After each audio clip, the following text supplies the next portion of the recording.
So ஒண்ணு ஆதரவுனாவது சொல்லுங்க. இல்ல எதிர்ப்புனாவது சொல்லுங்க. எதுவுமே சொல்லாம இருந்தீங்க அப்படின்னு சொன்னா, அப்புறம் நீங்க எதிர்க்கட்சியா என்ன பண்றீங்கன்னு பட் ஆனா அர்த்தம். இப்ப எல்லா விஷயத்துக்கும் ரெஸ்பாண்ட் பண்றார்ல. அதத்தான் நான் சொல்றேன். இப்போ அப்படின்னு. அலையன்ஸ்க்கு அப்புறம். பாராளுமன்ற தேர்தல் வரும்போது பார்த்தீங்கன்னா, அந்த கடைசி 3 மாசத்துலலாம் எதிர்க்கட்சியா குரல் குடுத்தாங்க அதிமுகல. அதுக்கு முன்னாடி இருந்த இடம் தெரியல.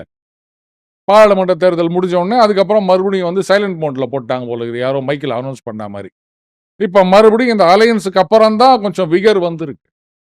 ஸோ இந்த அலையன்ஸ் அப்படின்றது தான் ஒரு கிரெடிபிலிட்டி குடுத்திருக்குன்னு நான் சொல்லுவேன். இந்த அலையன்ஸால திமுக தோற்கடிக்க முடியுமா? ஆஸ் ஆஃப் நவ் கஷ்டம். இப்ப இருக்கின்ற சூழ்நிலை அதற்கு இடமில்லை. பட் இன்னைக்கு எலெக்ஷன் வரப்போறதும் கிடையாது. அதனால அந்த கேள்வியே ரிடண்டன்ட் அப்படின்னு நான் நினைக்கிறேன். தேர்தல் வரும்பொழுது அது யார் எங்க போறாங்க? எங்கேருந்து எங்க போறாங்க? அந்த ஐபிஎல் ஆக்ஷன்னு ஒண்ணு வருஷா வருஷம் நடக்குதுல்ல. அந்த இப்ப மாதிரி ஆக்ஷன் இருக்கு இந்த வாட்டி. எல்லா நாளும் இருக்கும்பா. இல்ல ஏன்னா திமுக கூட்டணினா உடைக்கவே முடியாது. நாங்க ரொம்ப ஸ்ட்ராங்கு. எல்லாம் கரெக்ட் தான். அது வந்து ஆக்ஷன்னா நீ சொல்றது பணம் மட்டும் கிடையாது. எவ்வளவோ விஷயங்கள் இருக்கின்றன.